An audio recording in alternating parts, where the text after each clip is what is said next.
Reina o Senhor, revestiu-se de esplendor. Salmo 92. Um bom dia. Desejo a você uma excelente segunda-feira e semana e que possamos permanecer na paz de nosso Senhor Jesus Cristo. Em nome do Pai, do Filho e do Espírito Santo. Amém. Recorramos sempre à poderosa intercessão de Maria Santíssima, nossa Mãe, e de São José, o Justo. E na primeira leitura de hoje, do livro do Eclesiástico, capítulo 1, dos versículos 1 ao 10. É um dos livros sapienciais do Antigo Testamento, escrito por Ben Sirac, um sábio judeu. E este livro ensina sobre a sabedoria divina e a vida reta, destacando que a verdadeira sabedoria vem de Deus e não do conhecimento humano. E o capítulo 1 aponta exatamente nesse sentido, a origem da sabedoria existindo em Deus desde a eternidade. A limitação humana, ninguém pode medir ou compreender completamente a sabedoria divina. E o temor do Senhor, um dos princípios mais importantes da sabedoria bíblica. E o versículo 1 está exatamente isso. Toda a sabedoria vem do Senhor, e com ele esteve sempre antes dos séculos. Nesse sentido, a sabedoria não é uma conquista humana, mas um dom divino. Antes dos séculos, aponta que existe desde sempre, pois está unida a Deus. E com isso, a sabedoria verdadeira não vem apenas do estudo, mas do relacionamento com Deus. Vejamos que nos versículos 2 e 3 está assim: quem pode contar a areia do mar, as gotas da chuva ou os dias do tempo? Quem pode medir a altura do céu, a vastidão da terra, a profundeza do abismo? E nesse sentido, o autor aqui usa perguntas retóricas, ou seja, provocativas, para mostrar a limitação do conhecimento humano. A areia do mar, gotas da chuva, a vastidão do universo representam coisas impossíveis de contar, destacando a grandeza de Deus. E se o ser humano não pode medir nem a criação, muito menos pode compreender completamente a sabedoria divina. E é o que está no versículo 4. Antes de tudo foi criada a sabedoria, e a inteligência prudente vem da eternidade. A sabedoria é descrita como a primeira criação de Deus, semelhante ao que está em Provérbios, capítulo 8, dos versículos 22 ao 23. E há aqui uma ligação com a figura do Logos, o Verbo de Deus, como revelado em João, capítulo 1, do versículo 1. No princípio era o Verbo, e o Verbo estava com Deus, e o Verbo era Deus. Nesse sentido, é muito interessante comentar sobre Santo Agostinho, que ele diz que o ser humano, de fato, entenderá a verdade de quem é, ou o sentido da própria vida, quando ele se deixa ser iluminado pela sabedoria de Deus. E a sabedoria de Deus não é apenas um conhecimento intelectual, vem de Deus e deve ser buscada com humildade. Tendo em vista que o ser humano é limitado, não podemos compreender tudo, mas devemos confiar em Deus. E no Evangelho de hoje, em Marcos capítulo 9, dos versículos 14 ao 29, nós temos a cura do jovem possesso. O poder de Jesus sobre os demônios e a necessidade da fé para alcançar a salvação.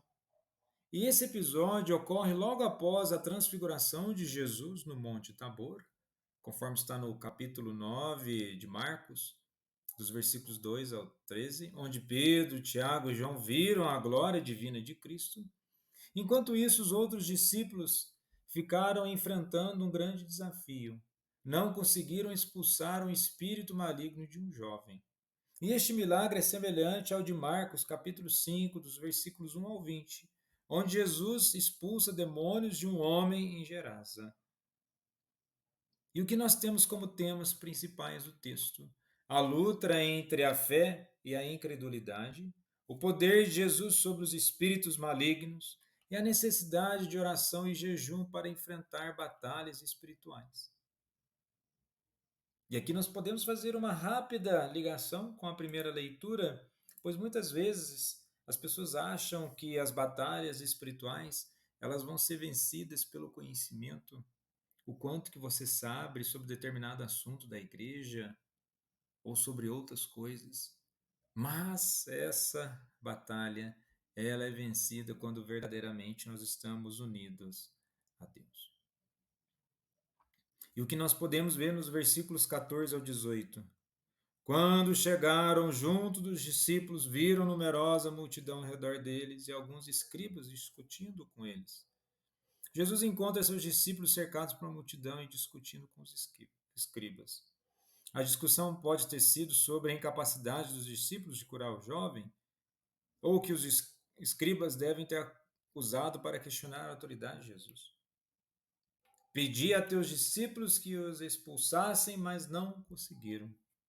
E os discípulos já haviam recebido poder para expulsar demônios, conforme Marcos 6, versículo 7. Mas aqui falharam. Isso demonstra que a fé não é algo automático e que o combate espiritual exige perseverança. E quantas vezes tentamos resolver problemas espirituais com nossas próprias forças e esquecemos de recorrer a Deus?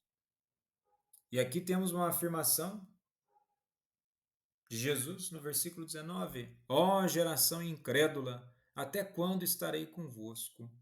Jesus se dirige aos discípulos e à multidão, chamando-os de geração incrédula, como uma crítica à falta de fé.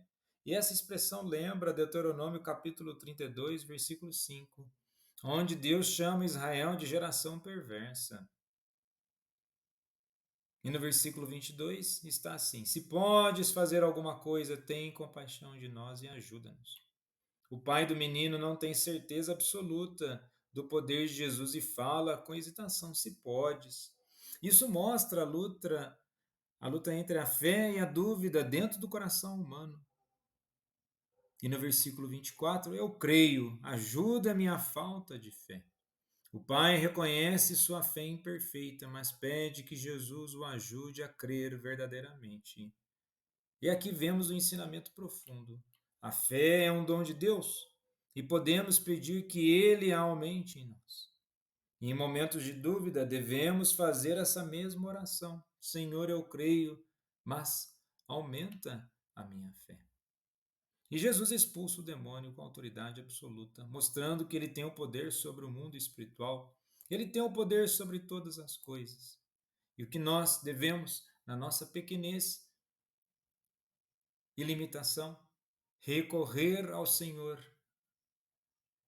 da vida, reconhecer que Ele é aquele que pode fazer todas as coisas, que é por Ele, com Ele e em Ele que nós vamos conseguir superar os momentos de desafio. E o menino se recupera, o menino é restaurado, e assim é a dinâmica de Jesus: recuperação, salvação e o convite contínuo à conversão. Jesus, manso e humilde de coração, fazei o nosso coração semelhante ao vosso.